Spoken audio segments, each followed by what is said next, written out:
You know what always surprises people about ancient Egypt? Everyone thinks they know the story. Massive pyramids, fancy tombs, gods with animal heads. But what they completely miss is how the entire civilization was actually built around waiting for mud. Straight up mud. And not just any mud. I'm talking about a very specific kind that only appeared once a year when the Nile decided to completely drown everything these people had built. Imagine waking up one day and your entire world is underwater. Not a disaster, but actually the best possible news. The reality of living alongside the Nile was nothing like what you see in movies. Most people imagine ancient Egyptians just hanging out in temples or building pyramids, but their actual daily existence revolved around something much more intense, predicting and surviving a massive flood that would either bring life or total devastation. Oh, and if you're enjoying these stories, I'd really appreciate a like or subscribe. Super curious where you're all listening from, so drop a comment with your location and what time it is there. Always blows my mind how people are falling asleep to this all over the world. Alright, let's head back to ancient Egypt. Trust me, it's going to be quite a ride. But first, get comfortable. Seriously. Adjust those pillows, pull up that blanket, because where we're going, you're going to want to be cozy. So congratulations, you just woke up in ancient Egypt, your eyes flutter open to darkness, not the gentle darkness of your bedroom now, with maybe a hint of streetlight through the blinds. No, this is the pure blackness of a world without electricity. The air is thick with heat, and as you take your first conscious breath, you notice something, a smell, earthy, rich, slightly pungent. It's the scent of wet soil and vegetation, of the Nile itself. You're lying on a reed mat, not a memory foam mattress. The ground beneath is packed earth, cool against your back. Through the small window high in the mud brick wall, you can see the faintest lightening of the sky. Dawn is approaching. Already sounds filter in, voices calling, the braying of donkeys, the distant splash of water. This isn't some grand palace in Thebes or a noble's villa. You're in a simple home in Elephantine, the island at Egypt's southern border where the first cataract creates a natural boundary. The building you're in is made entirely of mud brick with thick walls to keep out the scorching heat of the day. Your home sits higher on the island, safe from the water that will soon rise. You stretch and sit up. Your name is Meritaten, and today is perhaps the most important day of your young life. You're 16 years old, and this is the first year you'll assist the priests in measuring the Nile's inundation at the Nilometer, the ancient stone gauge that predicts Egypt's fortune for the coming year. The floor feels different under your bare feet, slightly damp. That's new. You pause, heart suddenly racing. Could it be? Has it begun already? A voice calls from outside. Meritaten, hurry, it's happening. That's your father, Amenemhat, chief priest of the Nilometer. You grab a simple white linen kilt and pull it on. No time for washing or eating. If what your father says is true, nothing else matters right now. You step outside into the pre-dawn light. The air hits you like a warm, wet blanket. Despite the early hour, it's already hot, the humidity so thick you can almost drink it. The narrow street between the mud brick buildings is alive with activity. People are moving with purpose, all headed in the same direction, toward the Nilometer. There you are. your father says, appearing at your side. His shaved head gleams with sweat despite the early hour. As a priest, he keeps himself meticulously clean, his body free of hair, his white linen robes spotless. It's starting earlier than we predicted. The waters are rising at the first cataract. You follow him through the winding streets. Other families are emerging from their homes, faces tense with anticipation. Children run ahead, excited by the commotion. This is the moment everyone has been waiting for, praying for. The nilometer comes into view as you round a corner. It's not an impressive structure, simply a stone staircase leading down into a well connected to the Nile by a small channel. But what it represents is nothing less than life itself. A crowd has already gathered. You recognize the governor standing apart from the common people, his fine linen gleaming white in the growing light, his servants creating a bubble of space around him. The other priests are there too, preparing for the ceremony that will mark the beginning of Akhet, the season of inundation.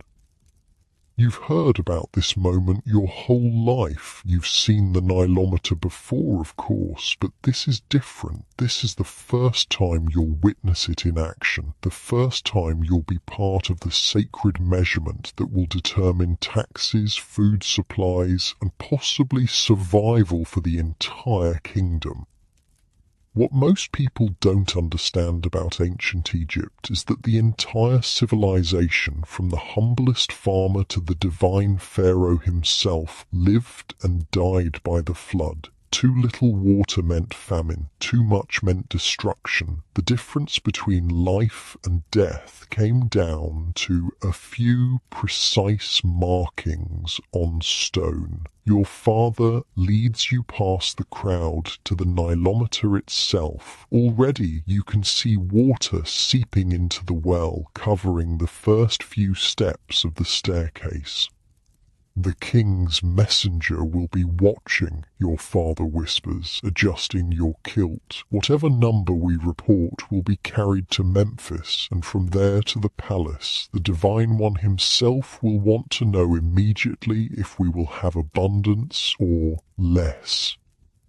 You swallow hard. The weight of responsibility settles on your shoulders like a stone block. This isn't just some religious ritual. The measurements taken here will determine the tax rate for the entire kingdom. If the Nile rises to 14 cubits, it will be a disaster.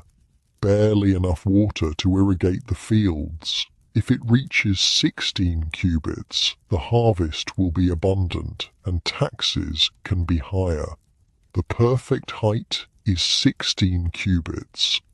Exactly right, as the saying goes. But if the water reaches 18 cubits or higher, it will be catastrophic. Fields washed away, villages destroyed, lives lost. At 18 cubits, no taxes can be collected because there will be nothing to tax. The crowd falls silent as your father raises his arms. The season of Akhet has begun, he intones. Happy Lord of the fishes and birds of the marshes has arrived. We come to measure his blessing. You've been trained for years for this moment. With steady hands you help prepare the measuring cord marked with knots at precise intervals. Your father will lower it into the well, and together you'll read the height of the water. As the ceremony begins, you notice something odd. The water is rising faster than normal. Usually the Nile rises gradually over days, but now you can actually see the water creeping up the steps minute by minute.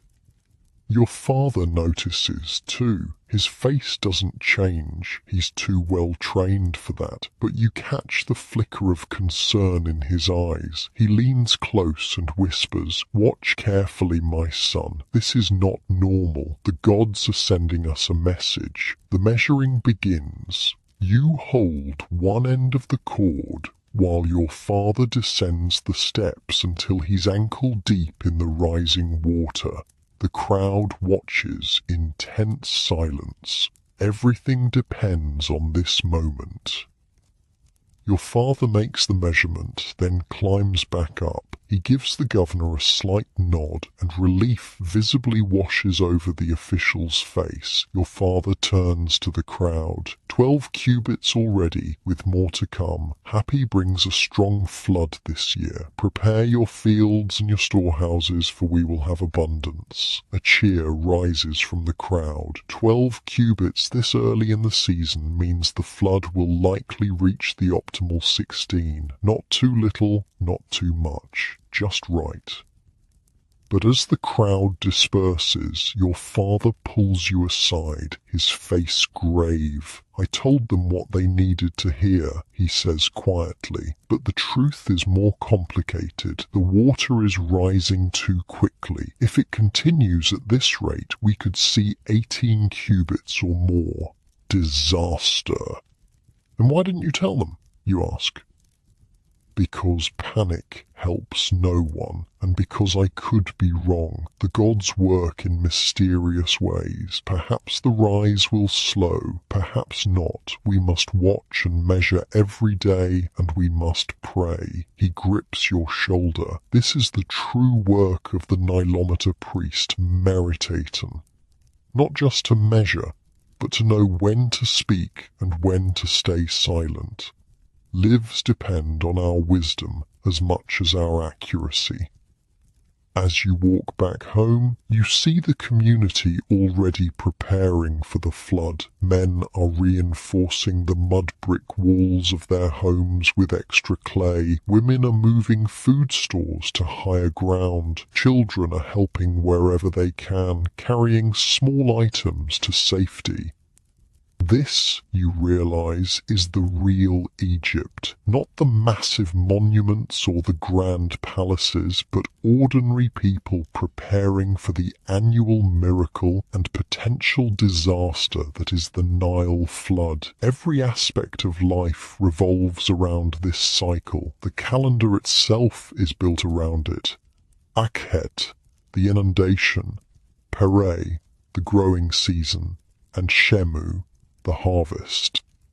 Back at home, your mother is preparing for the flood in her own way. She's mixing beer, thicker and more nutritious than what you might imagine beer to be. It's more like liquid bread, and it's a staple of the Egyptian diet during the flood when movement is restricted and fresh food might be hard to come by. Stored beer and bread become even more important. Did it go well? She asks, not looking up from her work. Father says the flood will be good this year, you reply, carefully following his lead. She nods, satisfied. Then we'll have a good harvest and the taxes won't be too heavy. The gods are kind. You help her with the brewing, grinding grain with a stone mortar and pestle. The familiar motion is soothing after the tension of the morning. Through the doorway, you can see the Nile in the distance, flowing peacefully for now. But you know its nature is about to change dramatically. As the day progresses, more news arrives from upriver. The flood is indeed coming faster than usual. Messengers report that villages closer to the first cataract are already seeing water levels rising rapidly. Your father is called away for an emergency meeting with the governor. While he's gone, you climb to the roof of your home, the highest point you can easily reach. From here, you can see much of the island and the river surrounding it. The Nile looks different already, muddier, faster, higher against its banks. In the distance, you can see the first fields beginning to disappear under the advancing water. It's a strange sight, land slowly vanishing, becoming one with the river, and yet This apparent destruction is actually creation. Without this annual drowning, Egypt would be nothing but desert. The floodwaters carry rich black silt from the highlands of Ethiopia, depositing this fertile soil across the floodplain. When the waters recede, the land will be reborn, ready for planting. The flood transforms the landscape completely. During the height of Akhet, most of the floodplain will be underwater, turning Egypt into a series of islands connected by raised pathways. Villages built on higher ground become isolated from one another. Travel is difficult mostly by boat. Many crafts and industries shut down. Farmers, unable to work their submerged fields, are drafted for building projects or other labor. It's a time of both danger and celebration, of anxiety and faith. And this year, with the waters rising faster than normal, the tension is even higher. Your father returns at midday, his face drawn. The governor is worried, he says to your mother. The last time the waters rose this quickly was 15 years ago, when the flood reached 19 cubits and 3 settlements were washed away. 15 years ago, just after you were born. You've heard stories about that terrible flood, but you were too young to remember it. What does this mean for us? Your mother asks, her hands stilling in her work. We should be safe here on the island, your father says, but many of the lowland fields and villages. He doesn't finish the sentence. He doesn't need to. For the next several days, you assist your father in taking measurements at the nilometer. The water continues to rise faster than anyone can remember. By the 5th day, it's already reached 14 cubits. Fields all along the river are disappearing underwater. But strangely, life goes on. This is Egypt, after all. The flood comes every year, and people have adapted. Boats become the primary mode of transportation. Temporary markets spring up on high ground. Children play in the shallower parts of the floodwaters, splashing and laughing, despite the danger. One morning, you accompany your father to a meeting with the governor and other officials. The room is tense. Reports have come in from throughout the region, and they're not good. 2 villages near the second cataract have been completely flooded, one official reports. The people escaped, but their homes and most of their possessions are gone. The watermarks at the Temple of Khnum are already higher than they've been in 20 years, says another. What are we to tell Pharaoh? The governor asks, addressing your father directly. His tax collectors will be making their plans based on our reports. Your father takes a deep breath. Tell him the truth. The flood is unusually high. Taxes should be adjusted accordingly. Some regions will produce nothing this year. Others may have the best harvest in a generation if their irrigation systems survive to channel the receding waters properly. The governor nods grimly. And what of the people? There are already refugees arriving from flooded villages.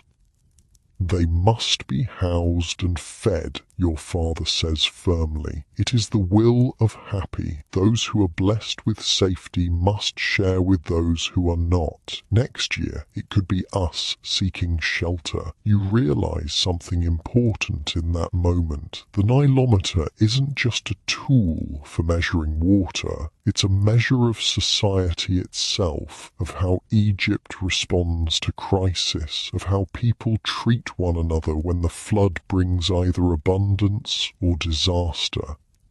As you leave the meeting, your father points to a massive stone structure in the distance, a granary where surplus grain is stored. See that, he says, it was built after the great flood of your birth year. The previous one was washed away. After the disaster, the divine Pharaoh decreed that new granaries should be built on higher ground throughout Egypt. Each district now maintains a reserve large enough to feed its people for 2 years if necessary.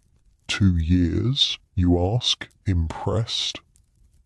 Yes, because sometimes the flood fails 2 years in a row. Without those reserves, everyone would starve. He looks at you seriously. This is why our work at the nilometer is so important. Our measurements help determine how much grain must be stored, how much can be traded, how much must be distributed. As you return to the nilometer for the evening measurement, you see a crowd gathered there again, but this time the mood is different, more solemn, anxious. Word has spread about the unusual flood. Your father pushes through the crowd, you following close behind. When you reach the stone staircase, you both stop short. The water has risen dramatically in just a few hours. It's now at 15 cubits and still rising fast. Your father's face is grim as he performs the measurement, confirming what you can both see. When he turns to the crowd, he doesn't bother to hide the truth. 15 cubits and rising, he announces. The flood is higher than expected. Those in low-lying homes should move to higher ground immediately. Those with boats should prepare to assist in evacuations if needed. Instead of panic, you see the crowd organize itself with practiced efficiency. This is not the first dangerous flood they've faced, and it won't be the last. Neighbors immediately begin making plans to help one another. The wealthy offer space in their larger homes on higher ground. Boat owners volunteer their vessels. You're struck by the realization that the Nile hasn't just shaped Egypt's agriculture and economy, it's shaped its people, created a society that knows how to come together in crisis.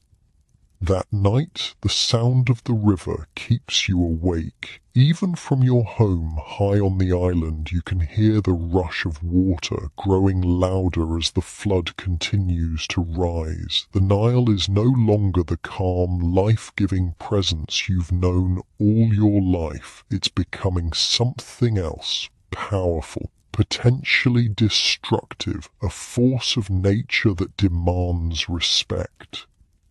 Your father sits up late, calculating and recalculating his predictions for the flood's peak. You sit with him, learning to interpret the patterns, the relationship between the early measurements and the eventual crest. It's going to be close, he says finally. If the rise slows tomorrow, we might stay under 18 cubits. If not, he doesn't need to finish. You both know what it means if the flood exceeds 18 cubits, not just damaged fields and homes, but a fundamental threat to Egypt's food supply and stability. Is there nothing we can do? You ask. We can pray, your father says, and we can prepare, but the river will do what it will do. That is the first lesson every Egyptian learns. He looks at you thoughtfully. There's something I want to show you tomorrow, something few people ever see. The next morning, before dawn, your father wakes you. Come, he says simply. You follow him through the sleeping settlement past the nilometer to a small, unassuming building set back from the river. It looks like a storage shed, but when your father opens the door, you see it's something quite different. The single room is filled with papyrus scrolls, hundreds of them, stored carefully in wooden boxes and clay jars. Your father lights a small oil lamp, casting flickering shadows across the walls. This is the nilometer archive, he says, his voice hushed with reverence. Records of the Nile's rise and fall, going back more than 1,000 years. You stare in amazement. 1,000 years? He nods. Every measurement, every day of every flood, recorded by the priests who came before us. This is how we know what to expect, how we learn to read the river's patterns. He selects a scroll from one of the boxes and unrolls it carefully. The papyrus is yellowed with age, the hieroglyphics faded but still legible. This one records the Great Flood during the reign of Pharaoh Jer over 700 years ago. The water reached 20 cubits, the highest ever recorded. Half the settlements in Upper Egypt were destroyed. You scan the ancient writing, marveling at this connection to the distant past. Here are the actual marks made by a priest long dead, recording a disaster that happened centuries before your birth. And this, your father says, selecting another scroll, is what I was looking for, the flood of your birth year, 19 cubits at its peak. He unrolls the scroll, revealing columns of neat hieroglyphics. You can read most of it. See here. He points to a specific passage. The water rose quickly at first, just like now, but then it slowed during the middle third of Akhet. That's what saved us from complete disaster. He looks up at you, his eyes reflecting the lamplight. Every flood is different, yet every flood is the same. The river rises, peaks, and falls. What matters is how quickly it happens and how high it goes. He rolls the scroll carefully and returns it to its box. This is the true wisdom of Egypt, Meritaten. Not the grand temples or the pyramids, but this, the patient recording of the river's rhythms, year after year, generation after generation. This is how we survive. As you leave the archive, the eastern sky is beginning to lighten. Another day of the flood is beginning. What will it bring? Will the waters continue their rapid rise, or will they slow, sparing Egypt from disaster? In the growing light, you see boats moving across what were fields just days ago. Farmers have turned into fishermen, taking advantage of the flood to supplement their food supplies. Children swim in the shallower waters, laughing and playing. Life adapts. Egypt endures. Your father puts his hand on your shoulder as you both gaze out at the transformed landscape. Remember this, Meritaten, he says quietly. The Nile gives and the Nile takes away. Our job is not to control it, no one can do that, but to understand it, to measure it, to respect it, and to help others do the same. You nod, watching the sunlight spread across the floodwaters, turning them from black to gold. Whatever happens in the days to come, you'll face it as Egyptians have always faced the unpredictable Nile, with preparation, with community, and with faith that after every flood, no matter how destructive, the land will be reborn. The water continues to rise as the morning progresses. By midday, it's reached 16 cubits, the ideal height for a perfect harvest, but it shows no sign of stopping. The current grows stronger, carrying debris from upstream, branches, parts of wooden structures, even a small boat, capsized and empty. Your father sends you to help evacuate a family living in a low area of the island. Their home is already taking on water. You assist them in moving their few precious possessions, clay pots, cooking utensils, sleeping mats, to a relative's house on higher ground. The father of the family, a fisherman named Senbi, thanks you with a gift of dried fish. For your help, he says simply. Despite losing his home, he shares what little he has. This too is Egypt, generosity even in crisis. When you return to the Nilometer in the evening, the water has risen to almost 17 cubits. The crowd is larger now, tense and watchful. Everyone knows that 18 cubits is the threshold between difficulty and disaster.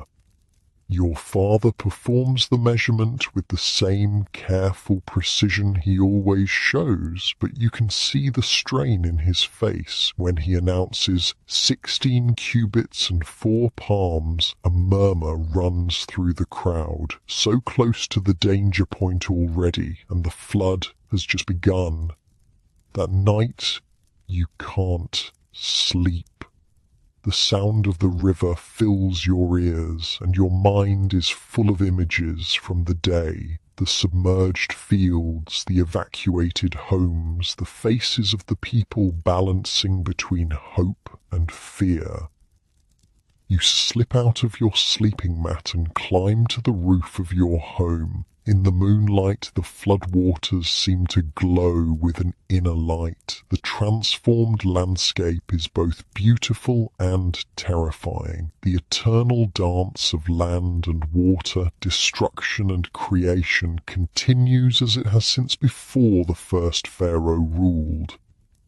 Tomorrow you'll measure the waters again. Tomorrow you'll help those in need. Tomorrow you'll continue learning the ancient wisdom of the Nilometer, the science of survival in a land ruled by the river's rhythms. For now, you watch the moonlight on the water and contemplate the delicate balance that is life in ancient Egypt, a civilization built on the predictable unpredictability of the Nile's annual flood.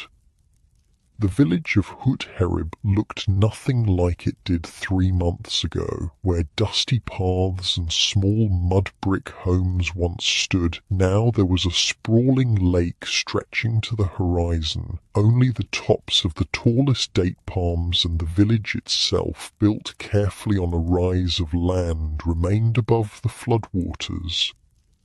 Nebet stood at the edge of her family's home, watching a small boat navigate the transformed landscape. The annual flood had reached its peak, turning the world into a shimmering expanse of water that reflected the cloudless blue sky. Unlike the anxious days when the waters first began to rise, now there was a strange peace to the inundation. This was her favourite time of year, when the world changed completely, when the impossible happened right before her eyes. Her mother's voice called from inside the house, "Nebet, stop daydreaming and help me with this beer."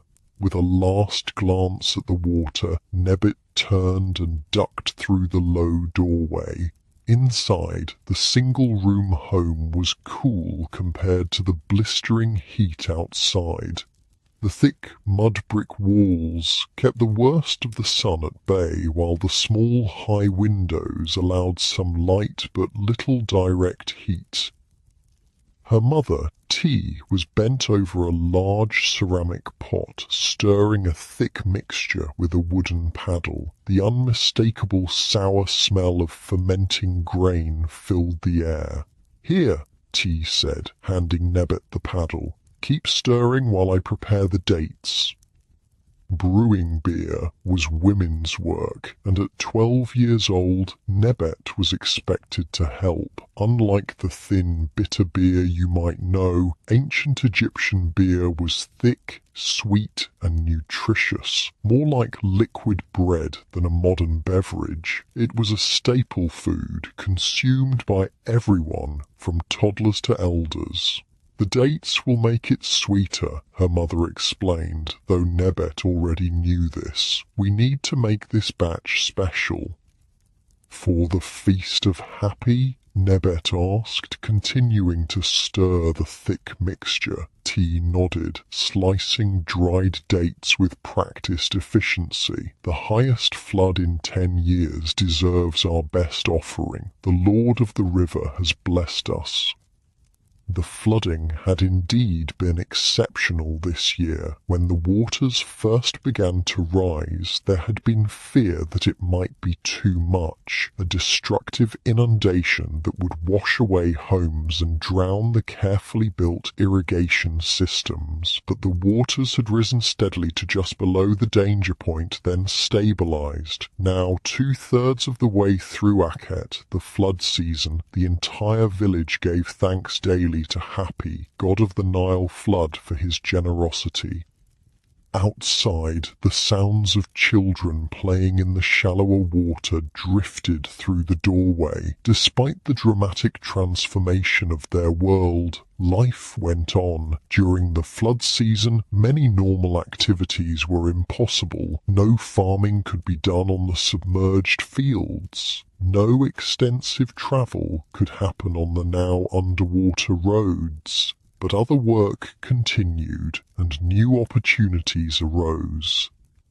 Nebet's father, Nakht, was making the most of the flood. As a fisherman, this was his busiest time. Fish were plentiful in the expanded waters, and he spent his days casting nets from his small papyrus boat. He'd return each evening with his catch, which Nebet and her mother would clean, salt, and dry for storage or trade. The door covering rustled, and Nakht ducked inside, bringing with him the smell of fish and river water. His shoulders were deeply tanned from endless days in the sun, his hands calloused from working with nets and ropes. "A good day?" T asked, not looking up from her work. "Better than good," Nakht replied, grinning. He held up a large net bulging with silver-scaled fish. "The flood has brought more fish than I've seen in years. Even the temple priests were impressed with what I brought them." This was significant news. The temple took a portion of everyone's production, a tax to support the priests, officials, and ultimately the divine pharaoh himself. But this tax wasn't resented. It was seen as giving back to the gods who provided the flood, who in turn provided life itself. "Did they say anything about when the waters will begin to recede?" T asked, taking some of the fish and beginning to clean them with practiced movements. "The nilometer at the temple shows the water has stopped rising," Nakht said. "The priests say if the pattern follows previous years, we'll see the land begin to emerge in about 20 days. Nebet looked up from her stirring. 20 days until we can see our fields again?" Her father nodded. "And then the real work begins." Unlike the farmers who had little to do during the flood, Nebet knew her family would be busiest when the waters receded. As the flood withdrew, it would leave behind pools and channels teeming with trapped fish, easy harvesting that required all hands working quickly before the hot sun dried the pools. "But for now," Nakht said, sitting down on a reed mat, "we prepare for the Feast of Hapi. The whole village will gather tomorrow to give thanks for the perfect flood."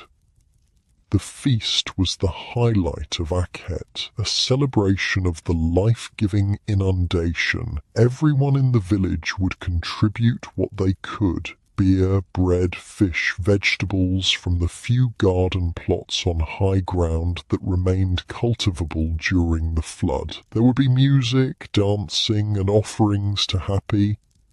As the sun began to set, Nebet climbed with her parents to the flat roof of their home. Many families in the village did the same each evening, seeking the cooler air and the spectacular view. From this vantage point, they could see the entire transformed landscape, the vast expanse of water, dotted with the tops of palm trees and the islands that were once the highest points of the land.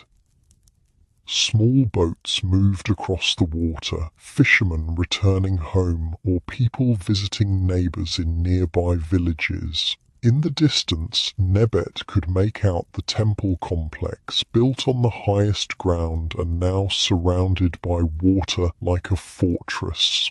"Look there," her father said, pointing to the western horizon where the sun was setting in a blaze of red and gold. "When the sun sets like that, so red, it means Happy is pleased with our offerings." "And will the harvest be good?" Nebet asked, though she knew the answer. It was a ritual question, part of the reassurance they all sought during this time of waiting. "The best in years," her father confirmed. "The silt will be thick and black, perfect for planting. If Osiris is also generous, we'll have grain enough to last 2 years. Osiris, god of vegetation, the afterlife, and the cycle of death and rebirth, was closely linked with Happy in the minds of the Egyptians. The flood itself was sometimes said to be the tears of Isis mourning her husband Osiris. The death and resurrection of Osiris paralleled the annual cycle of the Nile, the dry season when the land seemed dead, followed by the flood that brought rebirth and new growth. These were not abstract theological concepts to Nebet and her family. They were the practical reality of life in Egypt, where survival depended entirely on understanding and working with the river's cycles. As darkness fell, lamps were lit across the village, small clay dishes of animal fat with reed wicks that cast a warm, flickering light. From rooftop to rooftop, neighbours called greetings and shared news. Despite the isolation created by the flood, community remained strong. "Nakt, will you bring that big Niloch fish to the feast tomorrow?" called a voice from a nearby roof. "If my wife leaves me any to bring," Nakt called back, and laughter rippled across the darkening rooftops. These evening gatherings were a special feature of the flood season. During the rest of the year, everyone was too busy with fieldwork to socialize much after dark, but Akhet brought a different rhythm, fishing in the morning, preparing food and crafts during the hot afternoon, and community gathering in the evening. Eventually, as the stars emerged in full brilliance, not dimmed by any artificial light, families began to descend back into their homes for the night. Nebet lingered a moment longer, watching the moon rise over the flood waters, turning them to silver. Tomorrow would be the feast, but the day after would bring something she'd been looking forward to even more. Her turn to accompany her older brother, Amenemhat, to the distant market. During the flood, regular market days in the village square were impossible. Instead, floating markets were established at strategic points where boats from different villages could gather to trade. These markets were vital for exchanging not just goods, but news. In a world without rapid communication, the latest information about the flood levels upstream, political developments in the capital, or potential threats from desert nomads traveled by word of mouth from village to village. Inside their home, Nebet helped her mother prepare a simple dinner. Bread baked earlier in the day, dried fish softened in broth, and a paste of ground fava beans. They ate sitting on reed mats, using pieces of bread to scoop up the food. There were no plates or utensils as we know them. After dinner, in the dim light of a single oil lamp, Nebet's father worked on repairing his fishing nets while her mother spun flax into thread using a simple drop spindle. Nebet practiced her weaving on a small loom, another skill all Egyptian girls were expected to master. Tell us a story, father, Nebbit asked, her fingers working the weft thread through the warp. Nacht was known in the village for his stories. Though he couldn't read or write, those skills were reserved for scribes and priests, he had a prodigious memory and a way with words that made his tales come alive. What story would you like? He asked, his hands continuing their practiced movements with the net. Tell about the time before the Nilometer, when no one knew if the flood would be good or bad, Nebbet requested. It was one of her favourites, though she suspected parts of it were more legend than history. Nacht smiled, a good choice for the eve of the Feast of Happy. He cleared his throat and began in the rhythmic voice he used for storytelling. Long ago, before the first kings united the two lands, before the first stone was laid for any temple, the people of the Nile lived in fear each year as Akhet approached, for they had no Nilometer to measure the flood, no records of past years to guide them, no priests to interpret the signs. His voice dropped dramatically. Each year was a mystery. Would Happy bring life-giving water, or would he bring destruction? Would the fields be nourished by rich silt, or would they remain dry and barren? No one knew until the waters came. Nebbet's hands stilled on her weaving as she listened, though she'd heard the story many times before. In those days there lived a wise woman named Nekhbet in a village much like ours. She watched the river more carefully than anyone, noting how the water birds behaved before the flood, how the crocodiles moved their nests, how the very air smelled different as Akhet approached. Year after year, Nekhbet observed and remembered. When she became very old, she called the people of her village together and told them what she had learned. Watch for the bright star Sothis rising just before the sun. When you see it, the flood will come within 5 days. Watch the colour of the first flood waters. If they are very red, the flood will be high. If they are more brown, it will be lower. The people listened to Nekhbet and found that her signs were true. They began to prepare for each flood according to the signs, building their homes higher when a great flood was coming, digging deeper irrigation channels when a low flood was expected. Word of Nekhbet's wisdom spread up and down the river. Soon every village had watchers who studied the signs, and when the first kings united Egypt and the first temples were built, the priests created the Nilometers, stone stairs descending into the river marked with cubits and palms, to measure precisely what Nekhbet had taught the people to observe. Nacht's voice returned to normal, and that is why, even today, we watch for the star Sothis and observe the colour of the first floodwaters, just as our ancestors did in the time before the Nilometer. Nebbet smiled. She loved how the story connected her to countless generations who had lived by the same river, observed the same cycles, and depended on the same flood. "Is the story true, father?" she asked, knowing his answer but playing her part in the ritual.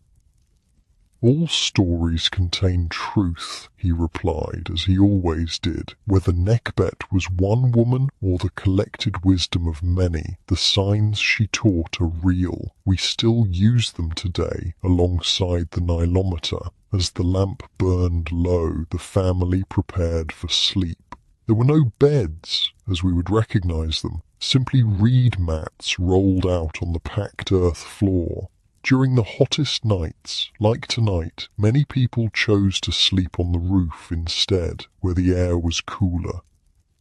Nebet carried her sleeping mat up to the roof, spreading it out beneath the star-filled sky. All around the village, other families were doing the same. The air was still warm but much more comfortable than inside the house. As she lay looking up at the stars, Nebet thought about the feast tomorrow. She would wear her best linen dress, simple by our standards, but the finest her family could afford. There would be music played on flutes and drums, dancing, and so much food. The whole village would gather in the temple courtyard, the highest point of land, to give thanks to Happy for the perfect flood. The thought of the feast must have followed her into sleep, because she dreamed of dancing to flute music, the waters of the Nile sparkling around her feet. In her dream, the river god himself rose from the waters, a blue-skinned figure with a pot-belly and pendulous bresses, crowned with papyrus plants, exactly as he was depicted in the temple paintings. Happy blesses those who respect the river, the god said in her dream. Remember this, little one. She woke at dawn to the sounds of the village coming to life, voices calling, birds singing, the splash of boats being launched for early morning fishing. Today was the feast of Happy, and there was much to prepare. Her mother was already up, putting the finishing touches on the special beer they would contribute to the feast. The dates had given it a rich sweetness, and the aroma filled their small home. "Come, help me strain this," Tai called, and Nebet hurried to assist. Together they poured the thick liquid through a fine mesh cloth into large clay jars that would be carried to the temple. Meanwhile, her father had brought in his early morning catch, more fish that would be quickly cleaned and cooked for the feast. Nothing would be wasted, even the entrails would be used as fertilizer for the garden plots. "The whole village is preparing," Nacht reported as he handed over his catch. "I've never seen so many boats out this early. Everyone wants to contribute something special for the feast." By mid-morning, the preparations were complete. Nebet changed into her feast dress, a simple shift of white linen that her mother had woven and sewn. She wore a single strand of blue faience beads, her most treasured possession, given to her by her grandmother before she joined Osiris in the afterlife. The family loaded their contributions, the jars of beer, baskets of cooked fish and fresh bread, into their small boat. Nacht poled them through the flooded village toward the temple complex, joining a procession of similarly laden boats. The Temple of Happy wasn't grand like the great temples in the cities. It was a simple structure of stone and mud brick, but it was the heart of village life, especially during the flood. Built on the highest ground, it remained completely dry even during the greatest inundations. As they approached, Nebet could hear the music already beginning, the haunting sound of reed flutes, the steady beat of drums made from pottery and stretched animal skin. The temple courtyard was filling with villagers in their best clothes, everyone bringing food and drink to share.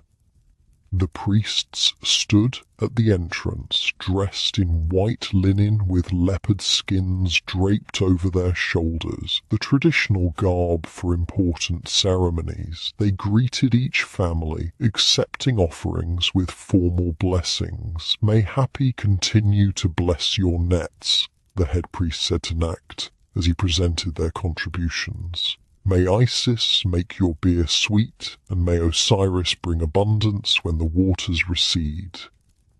Inside the courtyard, long reed mats had been laid out for people to sit on. At the centre stood a statue of Happy, not large or made of precious materials, but carved with reverence from local stone and painted in bright colours. The god was depicted with blue skin, a round belly, and breasts, symbolising the fertility and abundance he brought. His head was crowned with papyrus plants, the symbol of Lower Egypt. The statue had been specially decorated for the feast. Garlands of flowers hung around his neck, and offering bowls filled with beer, bread, and fish were placed at his feet. The village headman stood to address the gathered community. Though not a priest, he was responsible for civil administration and worked closely with the temple authorities. "People of Hut-Herib," he began, his voice carrying across the courtyard, "we gather today to give thanks to mighty Happy, Lord of the Flood, for his perfect inundation. The Nilometer shows 17 cubits, abundance without destruction. When the waters recede, our fields will be rich with silt, ready for the greatest harvest in a decade." A cheer went up from the crowd. 17 cubits was indeed perfect, high enough to cover all the farmland with water and silt, but not so high as to threaten the village itself. "Before we feast, let us give proper thanks," the headman continued, turning to the head priest, who stepped forward to lead the ritual. What followed was both religious ceremony and community celebration. The priest recited formal prayers, his words ancient and somewhat difficult even for native speakers to fully understand, like an English speaker trying to follow Shakespeare. But everyone knew the general meaning and when to respond with the traditional phrases. "Hail to you, Happy, who emerges from the earth, who comes to nourish Egypt," the priest intoned. "We give thanks for your blessing," the villagers responded in unison. The priest poured a libation of beer before the statue, letting it flow onto the ground. "Drink, Happy, that you may continue to feed us with your waters." Then came the offering of bread and fish, placed ceremonially before the statue while the priest recited more prayers. Finally, the formal part of the ceremony concluded and the feasting began. Servants of the temple distributed food and drink to everyone present. Social distinctions remained. The village elite sat closest to the statue, while ordinary farmers, fishermen, and craftspeople sat further away. But everyone shared in the abundance. Musicians played more lively tunes now, and some people began to dance. Children ran and played games in the open spaces of the courtyard. The atmosphere was one of genuine joy and thanksgiving. Nebet sat with her family, enjoying the special feast foods, bread made with honey, fish prepared with rare spices, vegetables grown in the temple gardens that remained above water during the flood. Beer flowed freely, though it was nothing like modern alcohol. More nutritious than intoxicating, though still mildly fermented. As the feast progressed, she noticed a group of strangers being welcomed by the headman. They had arrived in a larger boat than any in the village, traders from downriver bringing news and goods from the larger world.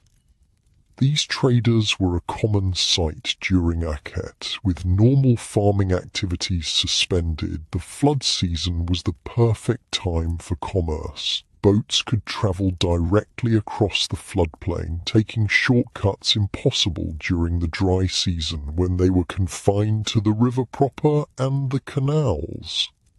"They've come from Memphis," someone nearby whispered excitedly. Memphis, the ancient capital near modern Cairo, was a major city that most villagers would never see in their lifetime. News from such a place was precious. Nebet watched as the traders presented gifts to the headmen and priests, luxury items from the city that would have been unaffordable for ordinary villagers. In return, they would be given hospitality and the opportunity to trade with the locals in the days following the feast. She couldn't wait to visit the floating market where these traders would set up tomorrow.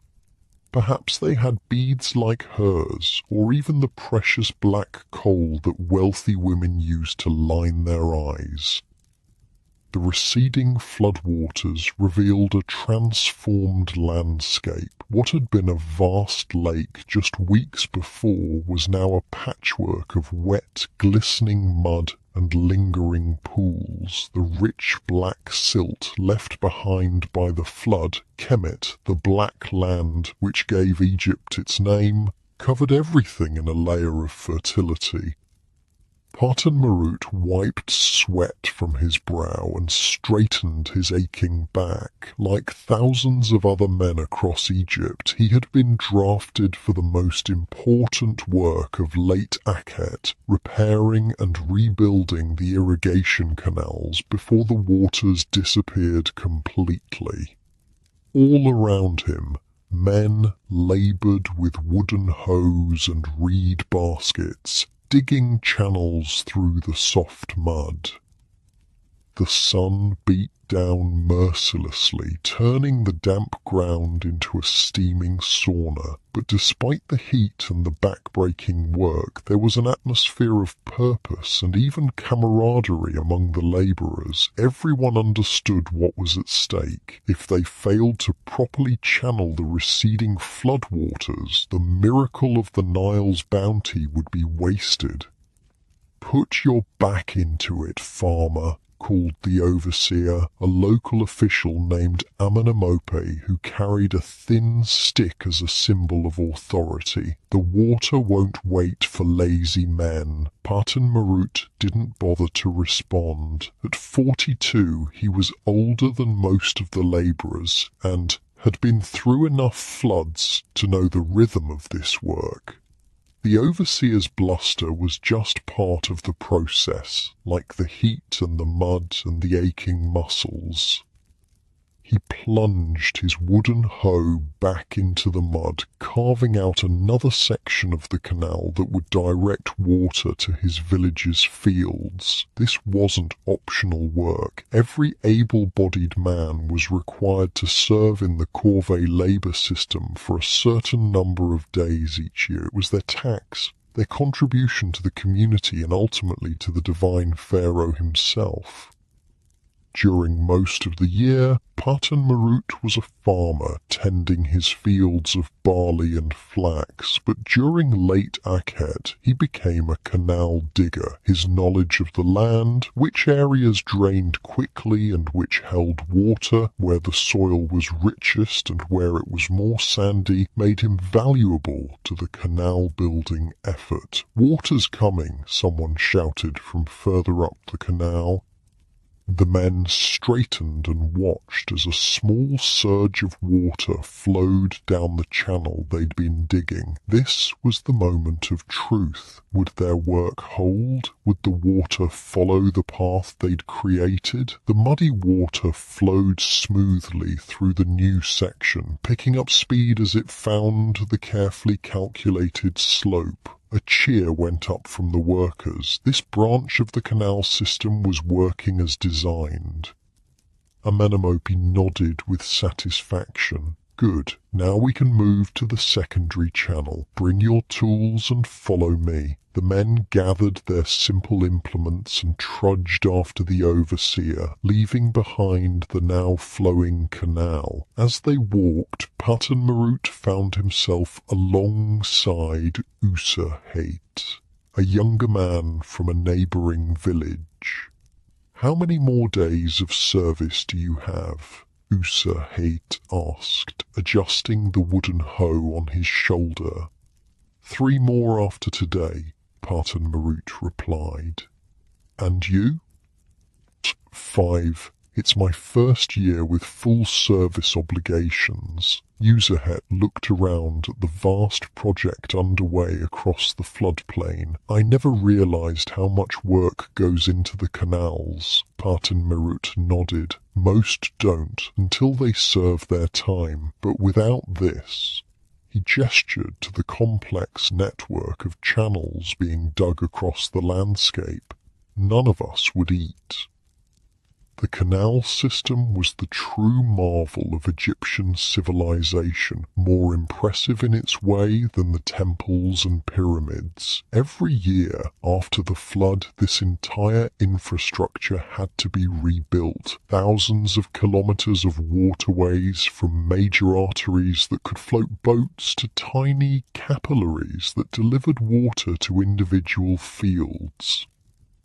Without this system, the floodwaters would simply drain back into the river, leaving most of the land dry within weeks. With it, farmers could control exactly how much water reached their fields and when, extending the growing season and maximizing yields. Here, Amenemop said, stopping at an unmarked patch of mud that looked identical to the surrounding landscape. The secondary channel begins here and runs to those palms in the distance.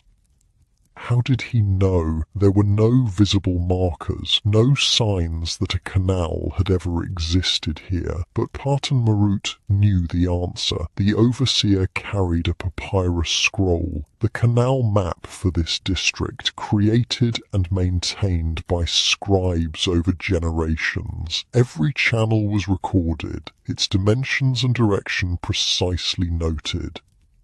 The men set to work again, digging a new channel according to Amenemope's directions. The overseer paced back and forth, occasionally consulting his scroll and using a measuring cord to check the width and depth of the excavation.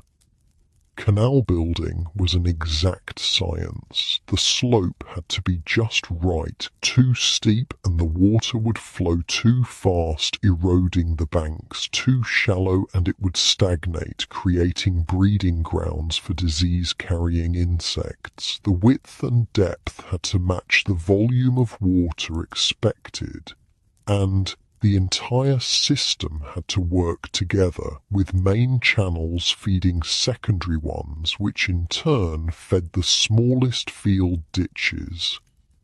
By midday, the heat was almost unbearable. The workers were given a brief rest, gathering in what little shade could be found under a cluster of date palms. They drank water from clay jars and ate a simple meal of bread and onions. When I was a boy, Parton Marut said to Userhet and some of the other younger men, my father told me that in the old days they used to divert entire branches of the Nile to create new farmland. Is that possible? One young man asked, eyes wide. Parton Marut nodded. With enough men and the right knowledge, yes. The old kings did it. They turned desert into fields by changing the course of the river itself. Could we do that now? Userhet wondered. Perhaps, if the divine pharaoh commanded it. But our task is more modest, to make sure the water from this flood reaches all the existing fields before it's lost to the sea. After the brief rest, work resumed. The afternoon brought a new challenge, a section where the ground was less cooperative, more sandy than silty. Here the canal walls kept collapsing as soon as they were dug. Amenemope conferred with the older workers, including Parton Marut. We need to reinforce this section, the overseer decided. Bring palm fronds and mud bricks. This was a common solution for unstable sections. The palm fronds would be woven into mats and used to line the canal walls, then covered with a layer of mud bricks. It was more labour-intensive than simply digging through good soil, but necessary to ensure the canal would last through the growing season. As the sun began to descend toward the western horizon, Amenemope finally called an end to the day's work. The men were exhausted, covered in mud from head to toe. They gathered their tools and began the walk back to their villages. Despite his fatigue, Paten Merut felt a sense of satisfaction. The work was progressing well. If the weather held and no unexpected problems arose, they would complete this section of the canal system within the allotted time. As they walked, the landscape around them was a hive of similar activity. In every direction, teams of men were digging channels, reinforcing banks, and constructing small dams to control the flow of water. It was a massive, coordinated effort involving tens of thousands of workers across Egypt. "Look there," Paten Merut said to Uzahet, pointing to a distant group working on a much larger canal. "Those are the Royal Engineers." The Royal Engineers were an elite corps of specialists who designed and supervised the most important waterworks, the main canals that fed entire districts, the levees that protected cities, and the reservoirs that stored water for the dry months. Unlike the local corvée labourers, they worked year-round and were paid from the royal treasury. "How does one become a royal engineer?" Uzahet asked, watching the distant figures with interest. "First, you must become a scribe," Paten Merut replied. "Years of study, learning to read and write, to calculate and measure. Then, if you show talent, you might be selected for training in water management. It's a path for those with connections or exceptional ability." Uzahet nodded thoughtfully. "My sister's son has been chosen for scribe training. Perhaps one day—" "It's a good path," Paten Merut agreed. "Scribes don't break their backs digging canals." They parted ways at a fork in the path, each heading to his own village. By the time Paten Merut reached home, the sun was setting, painting the landscape in gold and crimson. His village, unlike the one we saw during the height of the flood, was built on somewhat lower ground. During the inundation, the people had relocated to temporary shelters on higher land. Now, with the floodwaters receding, they had returned to their permanent homes and were busy repairing any damage caused by the long submersion. Mud brick houses, after weeks underwater, needed extensive work. Walls had to be patched, floors resurfaced, and everything thoroughly dried to prevent mold. The entire village smelled of damp earth and the dung fires used to speed the drying process. Paten Merut's wife, Henut Mehit, had a hot meal waiting for him. A thick stew of lentils with bits of salted fish and fresh bread baked in a clay oven. After washing off the worst of the mud in a basin of water, he sat on a reed mat to eat. "How goes the canal work?" Henut Mehit asked, serving him a cup of beer to wash down the food. "Well enough," he replied between hungry bites. 3 more days should see the secondary channels completed. Then it's back to our own fields." Their children, 2 sons and a daughter, joined them for the meal. The boys, at 16 and 14, were already working with the men on the canal project. The girl, just 9, helped her mother with household tasks and tending their small garden plot, which had remained viable throughout the flood thanks to its raised position. Naktank learned something interesting from the Royal Engineers today, the older son said, referring to his younger brother. Oh? Parton Marut looked at his younger son with interest. The boy nodded eagerly. They use a tool called a merket to make sure the canals are level. It's like a plumb line, but they use it with water to find the true level. Parton Marut smiled. His younger son had always been fascinated by tools and how things worked. The Royal Engineers have many such tools. That's why they can build canals that last for years, not just a single season. After the meal, despite his exhaustion, Parton Marut took a walk through the village. As a respected elder, he had responsibilities beyond his own household. He checked on an elderly neighbour whose son was away serving in the army, made sure a recent widow had help repairing her roof, and stopped to discuss the canal progress with the village headman. The headman, a stout man named Mahu, who served as the link between the village and the district officials, was concerned.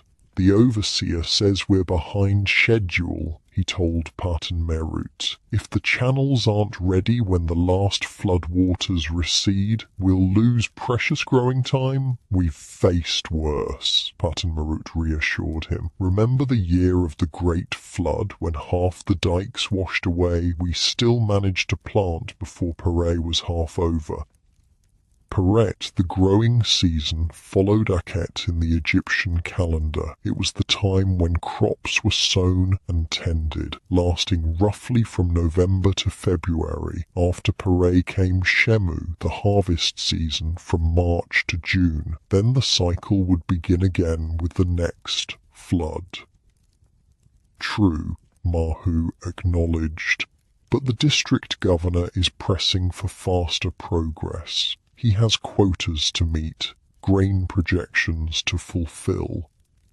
We'll manage, Parton Marut said with the confidence of long experience. The young men are strong, if inexperienced. With proper guidance, they'll learn quickly. This was another of his unofficial roles, reassuring the headman who bore the weight of responsibility for the village's productivity. If the harvest failed to meet the expected yield, it was Mahu who would face the district governor's displeasure.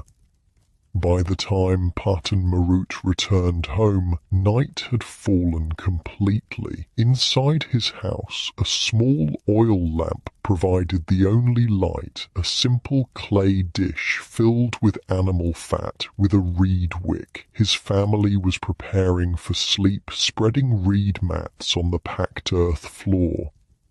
There was no privacy, as we would understand it. The entire family slept in the same room, parents and children together. This was normal in Egyptian village homes, which typically consisted of just 1 or 2 rooms plus a small courtyard.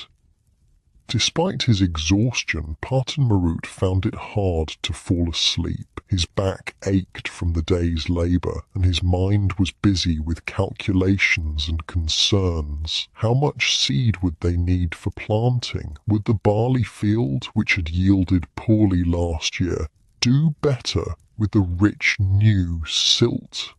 Should they plant more flax this year, given the high prices textile merchants had been paying?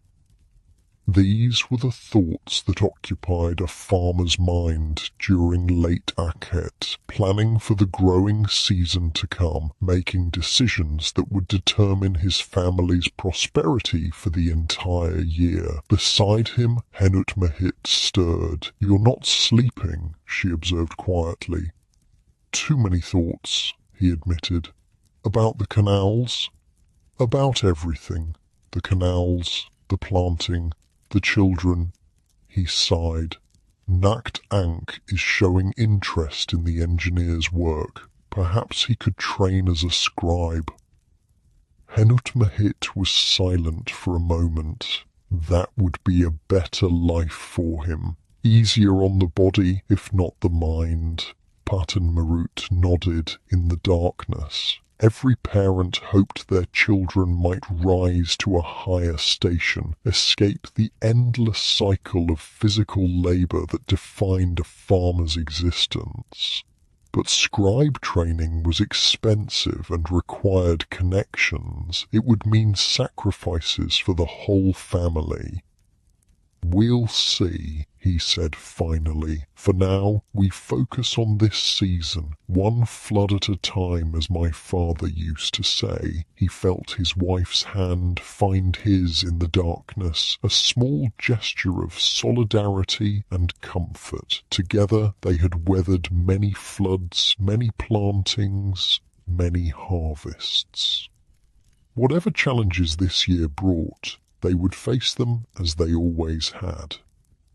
The next morning came too soon, the first light of dawn filtering through the small windows high in the walls. Already the village was stirring, voices calling, chickens clucking, the smell of bread baking in communal ovens. Another day of canal work awaited, but first came morning rituals. Patan Marut washed in a basin of precious clean water. Water was used sparingly for bathing, with most of it reserved for drinking and cooking. He ate a quick breakfast of bread dipped in bean paste, then gathered his tools. His sons joined him, and together they walked to the meeting point where the labour crews were assembled each morning. The overseer, Amanamope, was already there, papyrus scroll in hand, calling out assignments. "North section crew, continue the secondary channel from yesterday," he ordered. "South section, begin the field channels for the barley lands. East section, reinforce the main canal bank where it's showing weakness." Patan Marut and his sons were assigned to the east section, along with Uzahet and several other men from neighbouring villages. The main canal was the most critical part of the system. If it failed, all the secondary channels would be useless.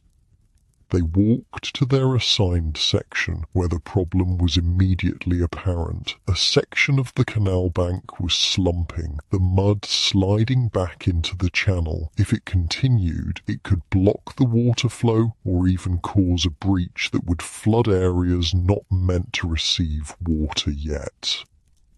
"We need to rebuild this section completely," said the crew leader, an experienced canal worker named Paheri.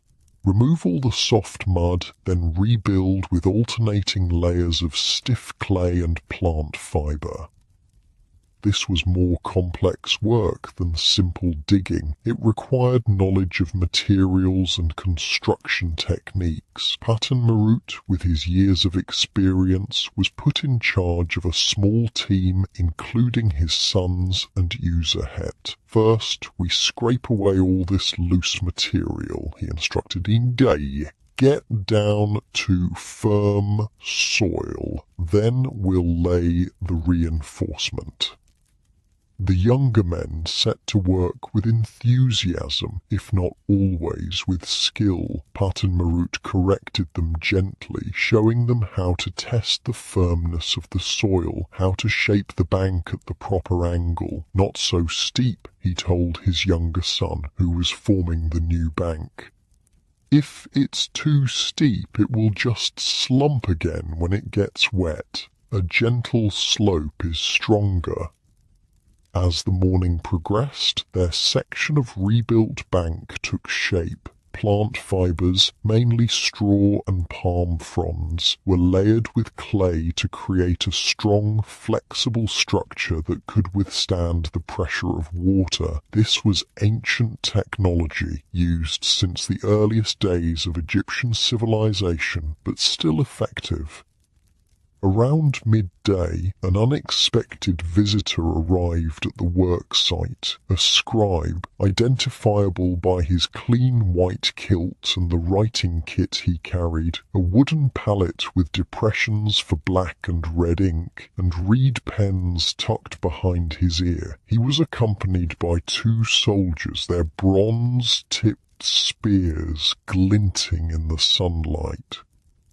The workers straightened, wiping sweat from their faces. A visit from a royal scribe was unusual and potentially concerning. Was there a problem with their work? Had someone complained to the district officials? Amenemope hurried over to greet the scribe, bowing respectfully. They spoke in low voices, with the overseer gesturing toward the canal works in progress. Then, to everyone's surprise, Amenemope turned and pointed directly at Parton Marut. "You there, Parton Marut, come here," the overseer called. With a confused glance at his sons, Parton Marut set down his tools and approached the officials. He bowed to the scribe, keeping his eyes lowered as was proper when addressing a superior. "This is the man I mentioned," Amenemope said to the scribe. "He has worked on the canals for over 30 years and knows this district's water system better than anyone."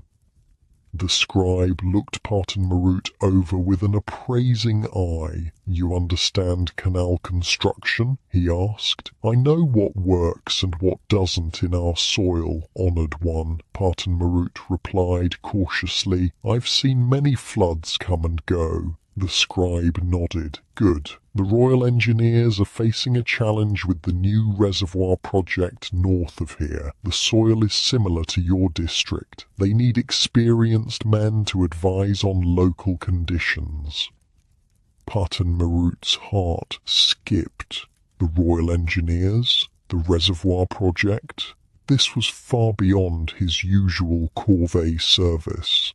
"The district governor has authorized me to recruit 10 men with suitable knowledge," the scribe continued. "You have been recommended. You will be compensated for your time beyond your corvée obligation, of course."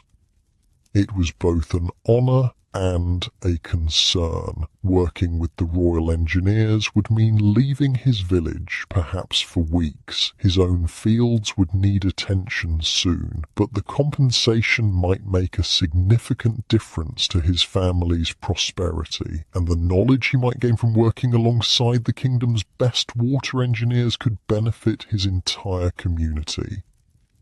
"I am honored to serve the divine pharaoh in any capacity," Parton Marut said, the formal response expected of any loyal subject. The scribe made a note on his papyrus. "Good. Report to the reservoir site at dawn tomorrow. Bring any tools you consider useful." With that, the scribe and his escorts departed, leaving Parton Marut standing in stunned silence. Around him, the other workers murmured in surprise and speculation. "The reservoir project," User Het said, eyes wide with amazement. "They say it will hold water for a full season after the flood recedes. Nothing like it has been built in generations." Parton Marut nodded slowly, still processing this unexpected turn of events. The reservoir was the talk of the district, a massive engineering project ordered by the divine pharaoh himself to increase agricultural production by extending the growing season. If successful, it would change life dramatically for every farmer in the region, and now, somehow, he would be part of it. The fields of Heka-Nasut had transformed yet again. What had been a vast lake during Akhet, then a mud-covered plain during canal building, was now a patchwork of carefully prepared plots, dark with rich Nile silt waiting for seed. The end of Akhet and the beginning of Pereh marked the most hopeful time in the Egyptian calendar. Planting season. After the flood's destruction and renewal came the promise of new growth, the continuation of life's eternal cycle. Kensit stood at the edge of her family's main field, her bare toes curling into soil still damp from the receded floodwaters.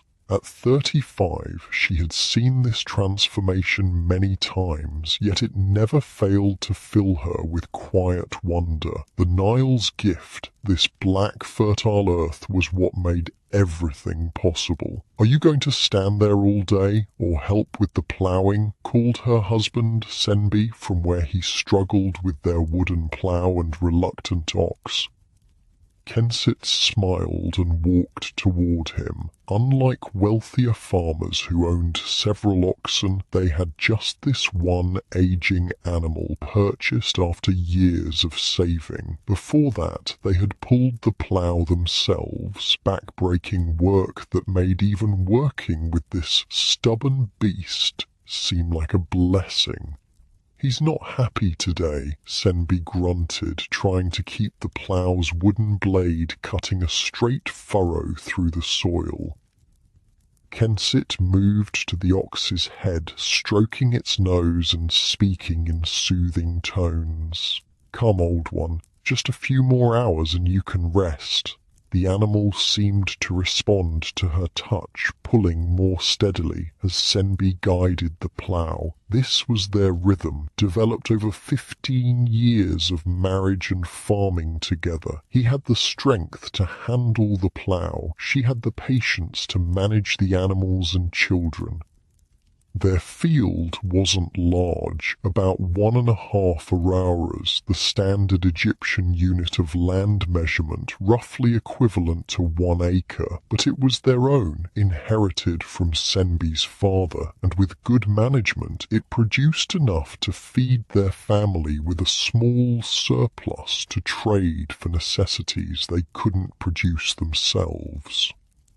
From across the field came the sound of children's voices. Their 3 youngest, 2 boys and a girl, were supposed to be clearing the last debris left by the flood from the field edges, but from the laughter and splashing, Kensit suspected they had found a puddle to play in instead. Their oldest son, Amenemhat, wasn't with the younger children. At 16, he was considered a man with adult responsibilities. He had been sent to the village seed storage to collect their planting grain, barley and emmer wheat that had been carefully preserved from the previous year's harvest. The seeds were precious. Each spring, the best portion of the harvest was set aside for the next year's planting. The village maintained a communal seed storage, a mud brick structure with thick walls and a raised floor that kept the grain dry and safe from rodents. Each family seed allocation was recorded by the village scribe and distributed when the fields were ready for planting. As they worked their way across the field, Kensit occasionally straightened to ease her back, looking around at the bustling activity across the floodplain. Every family was engaged in the same urgent work, preparing fields while the soil remained at the perfect consistency for planting. Too wet and the seeds might rot, too dry and the soil would be too hard to work effectively. "Look," she said to Senbi, pointing to a neighboring field where a wealthier farmer directed several servants operating 2 ploughs. "Ipua has new ploughs with bronze tips." Senbi glanced up briefly, then returned to his work. "Bronze ploughs are for those who have more silver than sense. Wood works well enough if you keep it sharp." His tone was light, but Kensit knew the reality behind his words. Bronze tools were far beyond their means. Like most farmers, they made do with implements of wood, stone, and occasionally copper for smaller tools. The wooden plough Senbi used was the same basic design Egyptian farmers had been using for thousands of years, a simple share attached to poles that controlled its depth and direction. Despite its simplicity, the plough was effective, turning the rich soil to prepare it for seed. The flood had done most of the hard work already, softening the earth and depositing a fresh layer of fertile silt. Unlike farmers in other lands who had to add manure or other fertilizers to their fields, Egyptians received a free application of nature's best fertilizer every year, courtesy of the Nile. "Mother, father, look who's coming." Their youngest daughter, Nefertari, came running across the field, her dark eyes wide with excitement. Following more sedately behind her was Amenemhat, carrying a large basket on his shoulder. Beside him walked an unexpected figure, Patan Marut, the respected elder who had been recruited to work with the Royal Engineers on the reservoir project. Senbi stopped the plough, giving the ox a moment's rest as the visitors approached. Kensit brushed soil from her hands and straightened her simple linen dress. "Patan Marut honors our field," Senbi said, inclining his head respectfully to the elder. "What brings you to our humble plot when the Royal Engineers surely need your wisdom?" The older man smiled, the corners of his eyes crinkling. "The reservoir work proceeds, but I was given 2 days to attend to my own affairs. I saw your son at the seed storage and thought I would walk with him. It's been too long since I inspected the fields in this part of our district." This was a polite fiction. Everyone knew that Patan Marut was making rounds of the village farms, sharing what he had learned from the Royal Engineers. His knowledge was a gift to the community, more valuable than any physical object he could have brought. Amenemhat set down his basket, revealing the golden-brown grain inside, their planting seed for this season. Kensit felt the familiar mix of hope and anxiety that came with every planting. Those small, hard kernels represented their future. If they sprouted and grew well, the family would eat. If not, she pushed the thought away.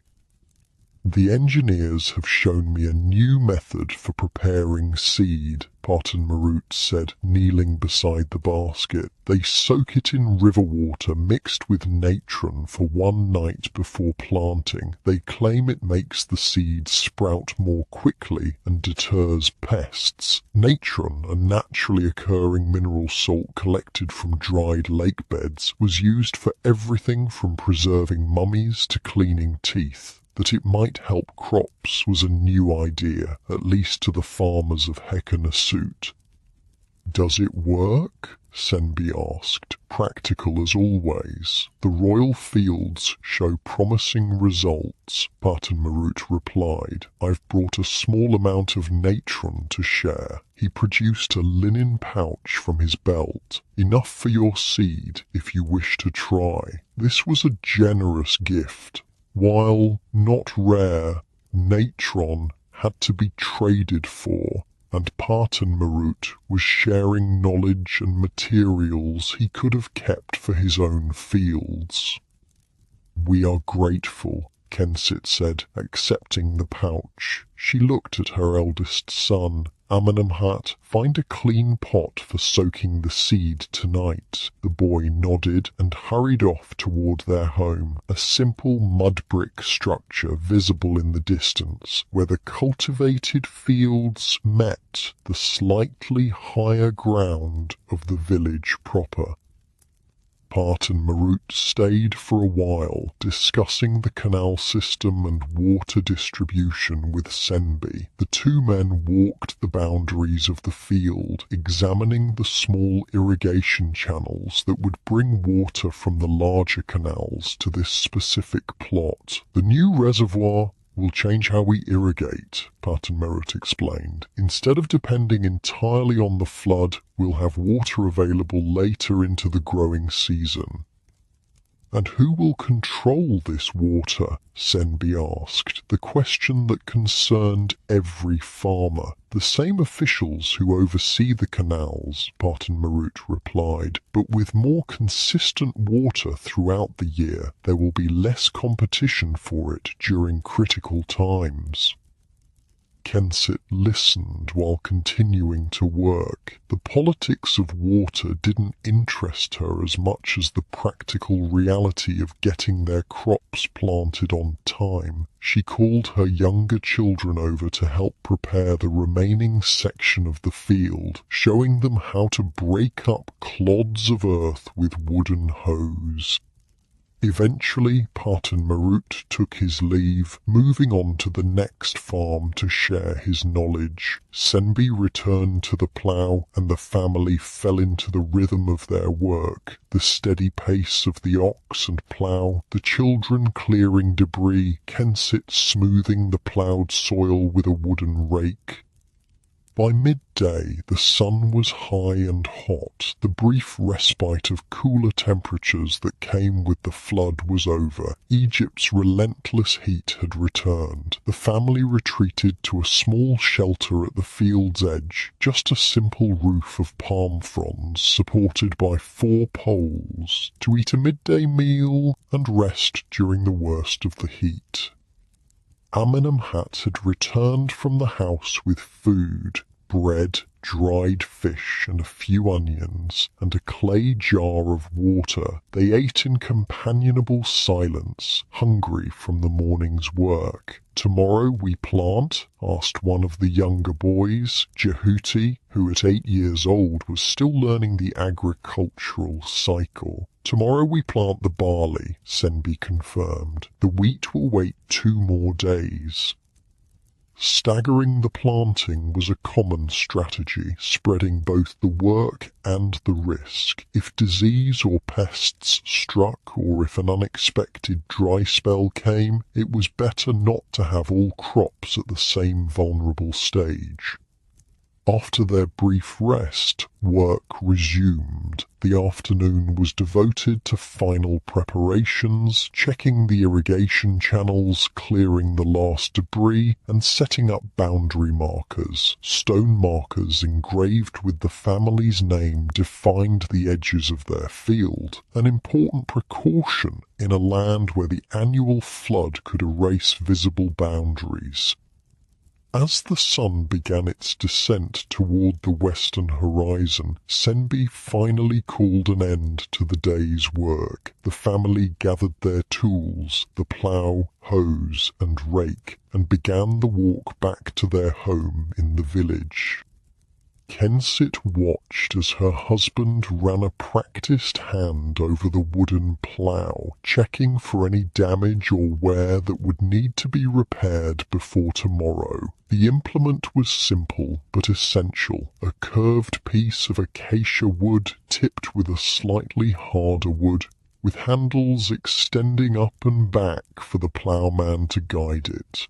No metal, no complex mechanics, yet it had served Egyptian farmers effectively for thousands of years. Their home, like most in the village, was a simple rectangular structure of mud brick with a flat roof. It consisted of a main room where the family cooked, ate, and slept, plus a small storage area and a courtyard where much of daily life took place. Compared to our modern homes, it would seem tiny and sparse, but by the standards of Egyptian peasant farmers, it was entirely adequate. In the courtyard, preparations for the next day's planting were already underway. Following Parton Marut's advice, Amenemhat had set up a large pottery vessel filled with Nile water. Under Kensit's direction, he carefully added some of the natron, stirring until it dissolved. "Now, the seed," she instructed, and together they poured in the barley from the basket, making sure all the grain was submerged. "How does it work?" Amenemhat asked, curious as always about the reasons behind things. Kensit shrugged slightly. Parton Marut says it makes the seed sprout faster. Perhaps the natron wakes up the sleeping plant inside each grain. This wasn't far from the truth, though expressed in terms a Bronze Age farmer would understand. The natron, a mix of sodium compounds, could indeed help soften the seed coat and deter some pests and fungi. Inside their home, Senbi's youngest daughter was grinding grain for the evening meal, using a saddle quern, a concave stone base, and a smaller stone for grinding. It was slow, hard work, but essential. Every family ground their own grain daily. Bread was the foundation of every meal. The house had no kitchen as we would recognize it. Cooking was done in the courtyard over an open fire or, for bread, in a small mud brick oven. The main room held few furnishings, some reed mats for sitting and sleeping, a few wooden stools, clay storage jars and baskets for clothing and personal items. Yet, despite this material simplicity, the home felt alive with purpose and family bonds. The children chatted about their day as they helped with evening tasks. Senbi discussed planting strategies with his eldest son, passing on knowledge that had come down through generations. Kenzit directed it all with the quiet authority of a mother who knew exactly what needed to be done and when. As darkness fell, the family gathered for their evening meal. Fresh bread, a stew of lentils with a few precious bits of dried fish, and beer. The beer, like most Egyptian beer, was nutritious and only mildly alcoholic, more of a liquid food than an intoxicant. Even the children drank it, though watered down. After the meal came the final preparations for the next day's planting. Seeds had to be ready, tools gathered, water jars filled. Nothing could be left to chance when it came to the critical task of getting seed into the ground at the optimal time. But first, there was one more important ritual. Senbi brought out a small wooden figurine from its special place in a niche in the wall. It represented Osiris, god of vegetation and rebirth, his green-painted skin symbolizing the sprouting crops. The family gathered around as Senbi placed the figurine on a small mat. Before it he set a tiny portion of bread and a few drops of beer, offerings to ensure the god's blessing on their planting. Great Osiris, Senbi intoned, who dies and is reborn like the crops in our fields. Bless our seed that it may sprout and grow strong. As you returned from death, let our barley rise from the dark earth into the light. It was a simple prayer without the elaborate rituals and formulations of temple worship, but it connected this humble family directly to the cosmic forces they believed governed the natural world. In Egyptian thought, there was no firm line between the religious and the practical. The success of their crops depended both on proper farming techniques and on divine favor. After the brief ceremony, the figurine was carefully returned to its niche. The day's final tasks were completed and the family prepared for sleep. Like most Egyptians, they went to bed shortly after sunset and would rise with the dawn. Oil for lamps was expensive, and there was little reason to stay up in the darkness. Their sleeping arrangements were simple. Reed mats were unrolled on the packed earth floor, with linen sheets for covering in the cooler months or just for comfort in the warmer seasons. There were no separate bedrooms. The entire family slept in the main room, parents and children together. As they settled onto their mats, Jehuti, the 8-year-old, asked a question that had clearly been on his mind. "Father, why do we plant some seeds and eat others?" they look the same. Senbi smiled in the darkness. It was a good question, showing the boy was thinking about the world around him. The seeds we plant are chosen carefully, he explained. They come from the strongest plants, the ones that grew best and produced the most grain. We save them specially for planting so our new crops will be strong too. But they still look the same as the ones we eat, the boy persisted.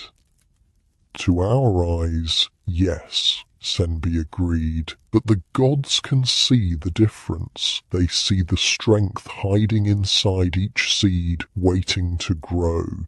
This seemed to satisfy the child, who fell silent. Soon the rhythmic breathing of sleeping children filled the small room. Kensit, however, remained awake a while longer, her mind full of the next day's tasks. Planting required precision and care. The seeds had to be distributed evenly, not too densely packed nor too sparse. They had to be pressed into the soil at just the right depth, deep enough to stay moist and protected, but not so deep that the sprouts couldn't reach the sunlight. In her mind, she walked through each step of the process, making sure nothing had been forgotten. This mental preparation was as important as the physical work itself. In a society without written checklists or manuals, memory and careful planning were essential skills. Beside her, Senbi was already asleep, storing up energy for tomorrow's labor. She smiled in the darkness, grateful for his steady presence, his knowledge of farming, his dedication to their family. Together they had weathered floods both excessive and insufficient, harvests both abundant and meager. Whatever this year brought, they would face it as they always had, with hard work, practical wisdom, and faith in the eternal cycle. Dawn came early, as it always did, the first light filtering through the small windows high in the walls roused the family. There was no lingering in bed. Planting day waited for no one. A quick breakfast of leftover bread dipped in a paste of ground fava beans provided fuel for the morning's work. Then it was time to check the soaked seeds. Kensit and Amenemhat carefully drained the water from the pottery vessel, examining the barley seeds. They had swollen slightly with the absorbed moisture, a good sign. They look eager to grow, Kensit said with satisfaction. She divided the seeds into baskets, one for herself, one for Senbi, and smaller ones for the older children. Even the youngest would help with planting.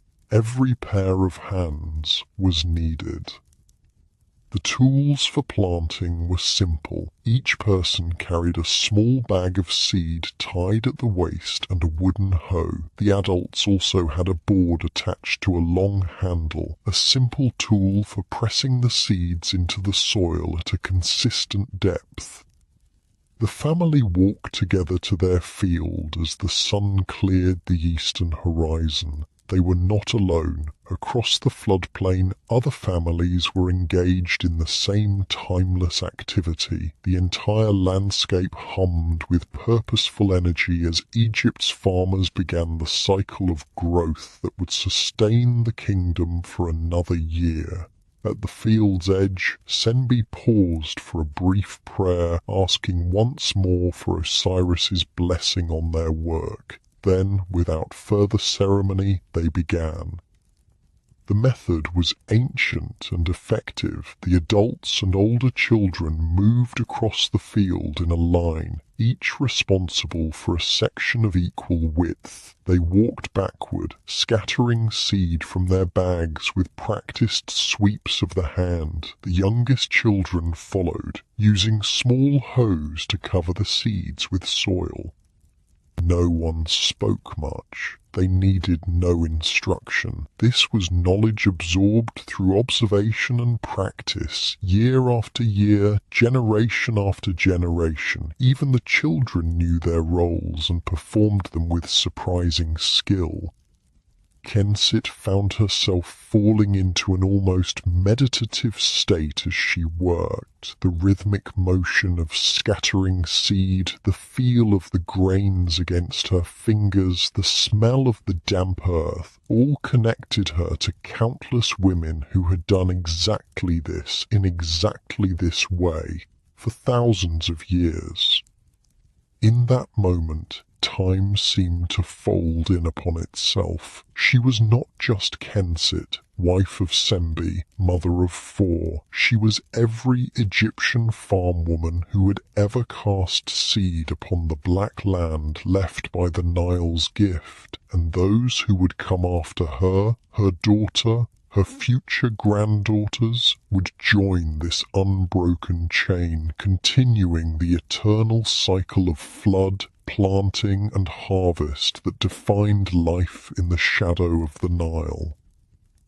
The village of Yunu basked in the golden light of late afternoon. On a small rise overlooking the fields that stretched toward the horizon, an old man sat on a woven reed mat, his back resting against the warm stones of a shrine dedicated to the Nile god Hapi. Ipuwer was the village's eldest member, his face a map of wrinkles etched by 90 years of sun and wind and laughter. Children gathered around him, sitting cross-legged on the ground, their eyes wide with anticipation. It was a time-honoured tradition. In the quieter days after planting, when the first tender shoots of barley and wheat were beginning to transform the black earth to green, the old man would share the wisdom of ages. "Tell us about the great flood," a small boy urged, bouncing slightly with excitement. "The one that came when you were young." Ipuwer smiled, his eyes crinkling at the corners. "Which one? I have seen 82 floods in my lifetime, each one different, each one the same." "The biggest one," a girl suggested. "The one that reached all the way to the temple steps." "Ah," the old man nodded slowly. "The flood of the 12th year of Pharaoh Amenhotep. May he live forever. I was just 8 years old, about your age, little Nefertari." He settled more comfortably against the stones, gathering his thoughts. The children waited patiently. There was no hurry here, no rush to move on to the next activity or entertainment. Stories were treasured, and a good storyteller even more so. "It began like any other flood," Ipuwer said, his voice taking on the rhythmic quality of practiced storytelling. The star Sothis appeared just before dawn, announcing that Akhet would soon begin. The priests at the Nilometer watched for the first signs of rising water. But when it came faster than anyone expected. His gnarled hands rose and fell, mimicking the water's movements. Within days the river had burst its banks, water covered the fields and kept rising. Boats had to navigate by the tops of palm trees. Families moved to higher ground, bringing their animals and whatever possessions they could carry. The children listened, spellbound. Though none had experienced such a devastating flood in their lifetimes, the last truly excessive inundation had been decades ago. They understood the precarious balance their lives depended on. Too little water meant famine, too much meant destruction. "My father was a canal engineer," Ipuwer continued, "and he was called to help strengthen the levees protecting the temple granaries. I went with him, carrying his tools. I remember standing on the highest point of the village, watching the water stretch from horizon to horizon. It looked like the primeval waters of Nu, from which the world first emerged in the time of the gods. A boy of about 10 raised his hand. "Were you afraid?" "Yes," Ipua admitted, "we all were, but fear is the shadow of wisdom. It teaches us respect for forces greater than ourselves." He paused, letting the children absorb this concept. "And we were right to fear. When the water finally receded 2 months later than usual, many homes had been washed away. Fields were covered with sand instead of silt in some places. It took 3 years for the land to fully recover." "But it did recover," said the oldest girl in the group, about 14, her voice seeking reassurance. "Always," Ipua nodded firmly. "That is the miracle of Egypt. The land dies and is reborn, just as Osiris died and was reborn. This is the gift of the Nile. Not just water and soil, but renewal." He looked out over the fields below, where green shoots were beginning to transform the landscape. This was Pere, the growing season, when the planted seeds emerged and reached for the sun. After Pere would come Shemu, the harvest time, when the mature grain would be cut, threshed, and stored. Then Akhet would return, the flood bringing death and rebirth to the land once more. "The cycle never ends," Ipua said softly, almost to himself, "and we are part of it, like the fish in the river or the birds in the sky." A smaller child, perhaps 5 years old, crawled into the old man's lap without hesitation. Ipua welcomed him with a gentle arm around his shoulders. "Tell about the Nilometer," the boy requested, snuggling against the elder's chest. Ipua smiled. The Nilometer was a favourite topic, a bit of human ingenuity that helped make sense of the Nile's mysterious ways. "The first Nilometer," he began, "was built in the time of the God Kings, before the 2 lands were united under the double crown. It was a simple thing. Just a staircase leading down into the river, with marks on the wall showing the height of the water."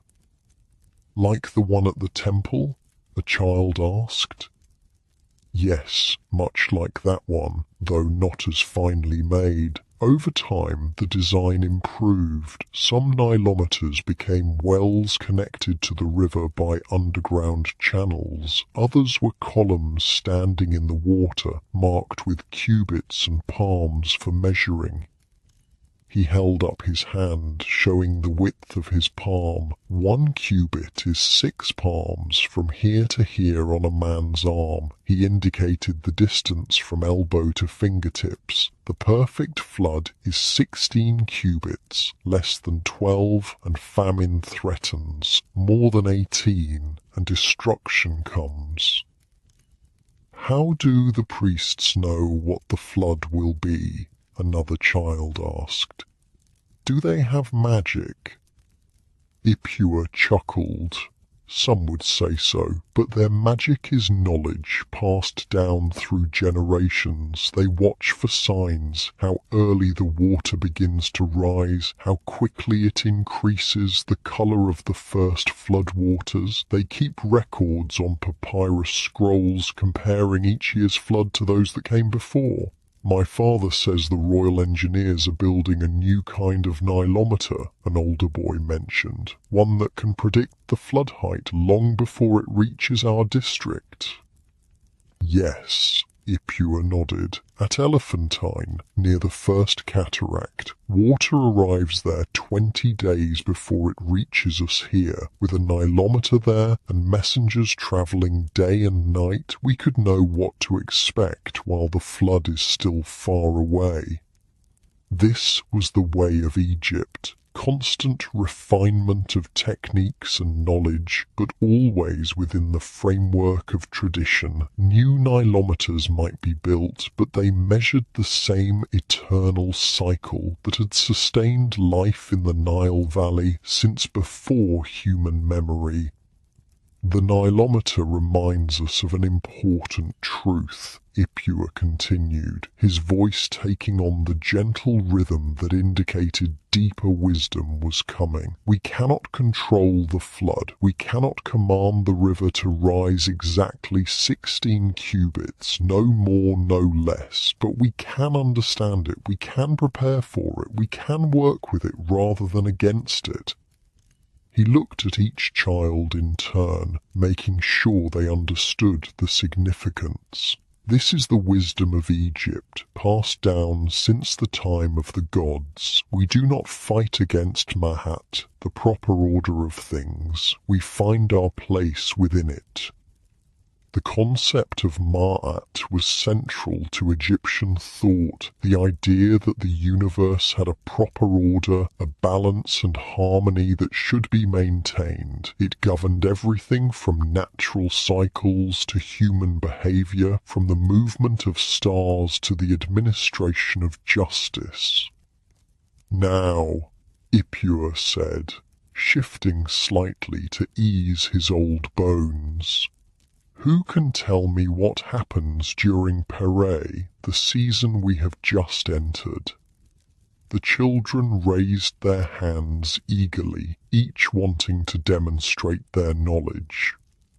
The plants grow, said one of the younger ones. We weed the fields and make sure the irrigation channels work properly, added an older boy. We watch for pests and pray to Osiris for strong crops, contributed another. Ipua nodded at each answer. Yes, all of these things. Pere is the time of growth and care. We have done the hard work of preparing and planting. Now we tend and protect what we have begun. He gestured toward the fields below, where families could be seen moving along the rows of emerging plants, carefully removing weeds and checking irrigation channels. Every day the seedlings grow stronger. Every day they reach higher toward Ra's light. And as they grow, we nurture them just as a mother nurtures her children. The little boy in his lap yawned, the peaceful rhythm of the old man's voice making him drowsy. Ipua smiled and continued, his tone becoming even more gentle and measured. After Pere comes Shemu, the time of harvest. The green plants turn golden under the hot sun. The grain heads become heavy and bend toward the earth. Then the sickles come out, and the cutting begins. His hands mimicked the motion of harvesting with a sickle, the curved blade slicing through the stalks, gathering them in bundles. The cut grain is taken to the threshing floor, where oxen walk in circles, their hooves separating the precious kernels from the chaff. Women winnow the grain, tossing it into the air so the breeze can blow away the lighter chaff while the heavier grain falls back to the mats.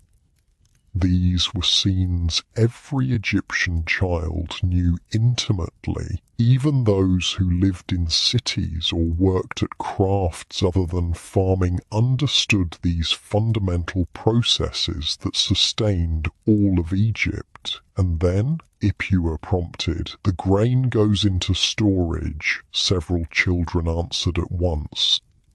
Yes, into the granaries it goes, some for eating throughout the year, some for trading, some for offerings to the gods, and the most perfect kernels are saved for the next planting. He made a circle with his finger, and so the cycle continues, as it has since Osiris taught us to farm in the time before time. The mention of Osiris led naturally to another favorite topic. Tell us about the gods of the Nile, requested a girl of about 12. Ipua nodded, settling into another well-practiced tale. The great river is beloved by many gods. Happy is the god of the flood itself, depicted with blue skin and a large belly full of abundance. He patted his own somewhat rounded stomach, making the children giggle. Osiris is connected to the Nile as well, for it was in the river that his body was hidden by his wicked brother Set. When Isis found and restored him, Osiris became the god of vegetation and rebirth, just as the land dies under the flood and is reborn when the waters recede.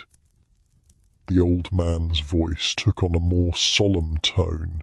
Some say the flood itself is the tears of Isis weeping for her murdered husband. Others say it is the life-giving power of Osiris returning each year to make the land fertile. He looked at the children with twinkling eyes.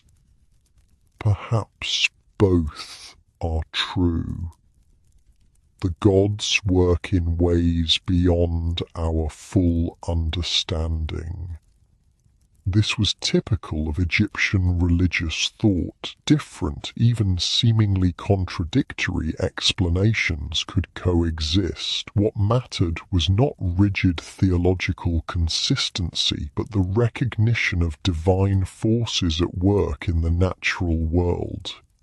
There is another story, Ipua continued, about how the flood began. In the time when gods walked on earth, Egypt was suffering a terrible drought. The people prayed to Ra, the sun god, for relief. Ra took pity on them and commanded his daughter, the fierce goddess Sekhmet, to help. But Sekhmet misunderstood her father's command. Instead of bringing water, she began to slaughter the people of Egypt, drinking their blood in a terrible rampage. The children's eyes widened at this dramatic turn. Even those who had heard the story before leaned forward in anticipation. Ra was horrified. To stop his daughter, he ordered that beer be dyed red to look like blood, and thousands of jugs of this beer were poured out over the fields. Sekhmet, thinking it was blood, drank it all and became so drunk that she fell asleep for 3 days.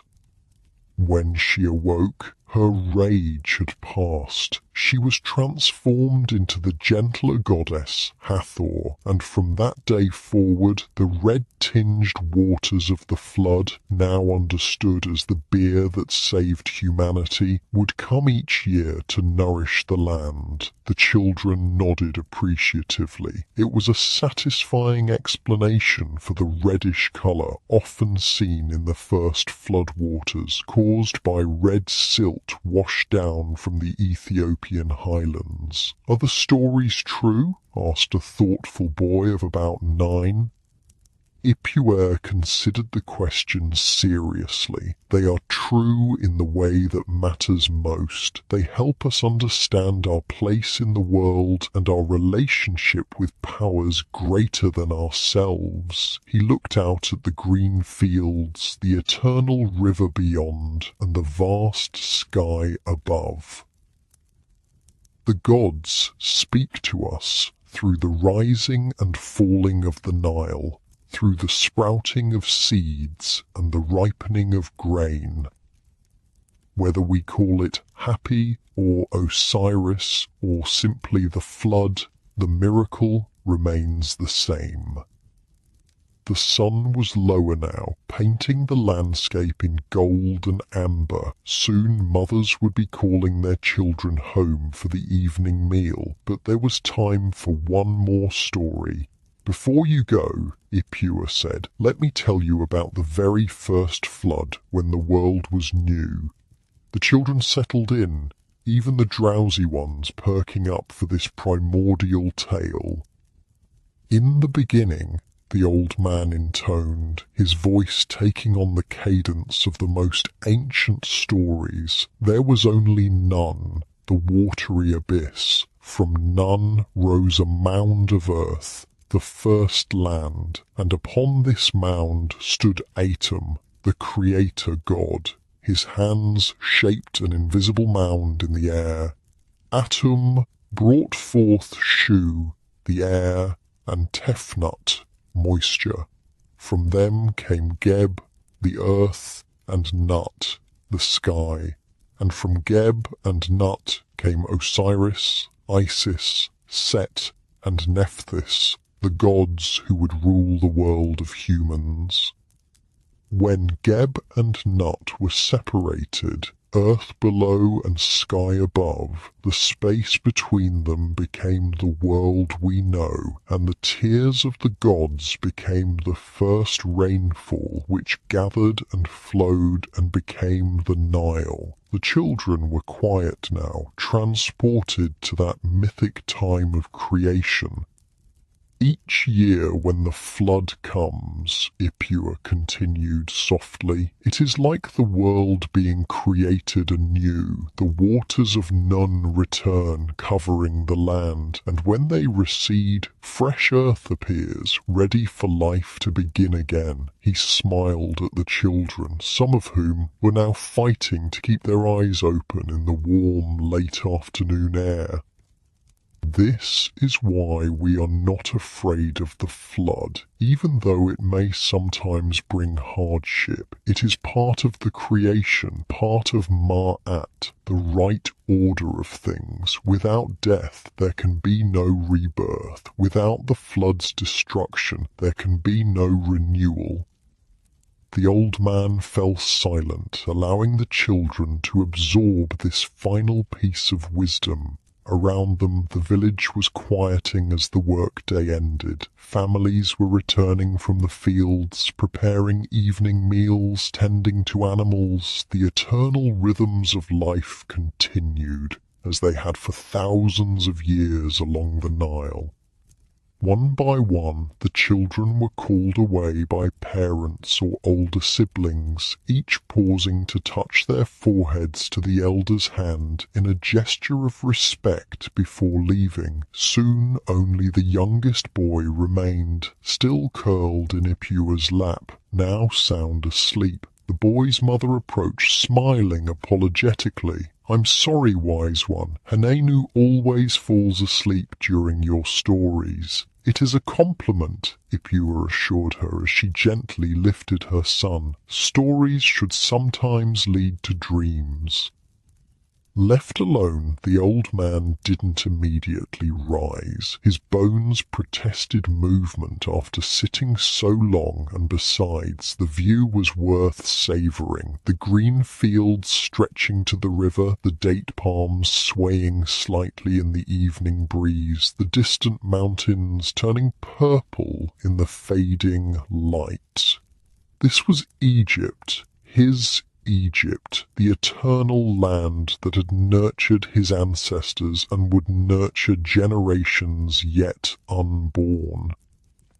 In his 90 years, Ipua had seen much change. New farming techniques had been introduced, trade had brought exotic goods from distant lands, different pharaohs had ruled, some wisely, others less so, but the essentials remained constant. The Nile still flooded each year, bringing death and rebirth to the land. Farmers still planted and harvested according to the ancient calendar. Children still gathered to hear elders tell the old stories.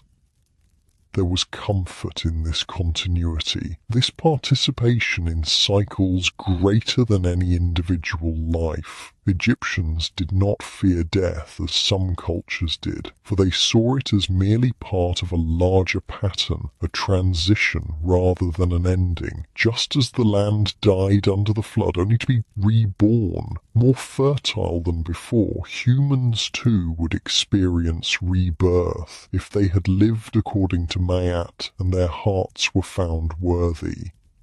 Ipua finally rose, his joints protesting with familiar ache. weeks, he would return to his daughter's home, where he had lived since his wife joined Osiris in the field of reeds 15 years ago. There would be a simple meal, conversation with his grandchildren, perhaps some beer before sleep. Tomorrow would bring another day of tending the growing crops, of maintaining the irrigation systems, of participating in the eternal rhythms of life along the Nile. The flood would come again, and again after that, long after Ipua himself had departed for the afterlife.